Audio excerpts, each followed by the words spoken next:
À compter d'aujourd'hui, les Américains, la plateforme TikTok ne sera plus disponible pour eux. Et puis, pour en parler, une espèce de TikTok pour les nuls dont je suis. Je suis allé à la rencontre de l'animateur de podcast numérique Mon Carnet, Bruno Gugliel-Minetti. Salut, Bruno. Bonjour, Richard. Alors, Bruno, mettons, là, je suis un Américain, j'ouvre mon application TikTok aujourd'hui. Il arrive quoi? Elle referme automatiquement. Aussi simple que ça. Aussi simple que ça. Pas de note, rien. Merci, bonsoir. Ça fonctionne pas. Essentiellement, il y a un petit carré pour dire que ça ne fonctionne plus et elle referme. Il faut dire que hier soir, autour de 10h30, il a commencé à avoir des messages qui apparaissaient annonçant que l'application allait fermer et qu'il fallait rester dans l'attente, stay tuned pour utiliser leur expression.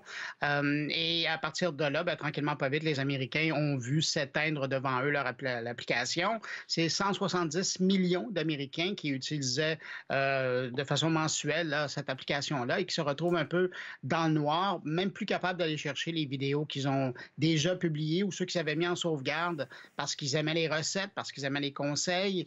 Donc, tout ça, c'est indisponible. Et puis, parallèlement, ce qu'on a vu passer, c'est que le grand patron de TikTok a envoyé un message hier soir à ses employés en disant que la bonne nouvelle, c'était que le président élu qui va être assermenté lundi était sympathique à TikTok et qu'il allait aider l'entreprise à poursuivre. Puis on sait que parallèlement, hier, Donald Trump a dit en entrevue à NBC qu'il allait probablement accorder un sursis de 90 jours, donc 3 mois, pour permettre à TikTok de trouver des actionnaires, des propriétaires ou de nouveaux propriétaires américains et qui, là, à partir de ce moment-là, pourraient opérer le réseau strictement à partir des États-Unis. Maintenant, il faudra voir si Biden, qui est le propriétaire actuel, veut vendre à des intérêts américains.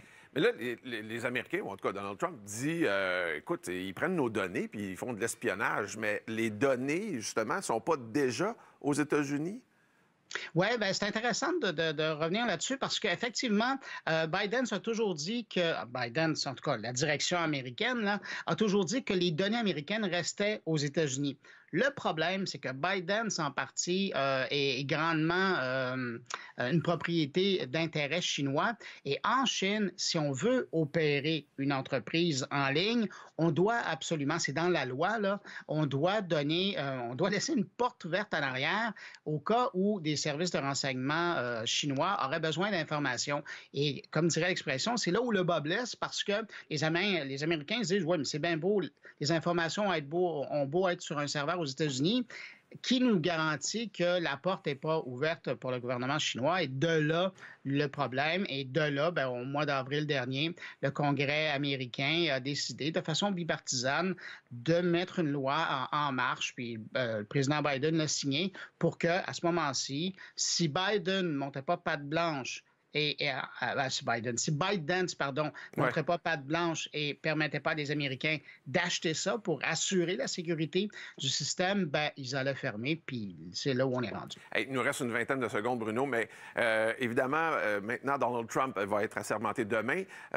Mark Zuckerberg est de son côté. Tu as également Elon Musk, des gens qui ont des gros réseaux sociaux aux États-Unis. On le sait que TikTok est un peu le joueur qui tire beaucoup et qui donne de la concurrence aux deux autres Américains. C'est pas une façon détournée de ramener encore une fois du vent dans ses voiles à Donald Trump? Oui, c'est un excellent point, Richard. C'est sûr qu'il va avoir la part belle, Donald Trump, si demain, à travers ses 100 nouvelles directives qu'il veut donner, il va dire, donnons une chance à TikTok. Là, tous les Américains, les 170 millions vont dire, bon, Donald Trump nous sauve.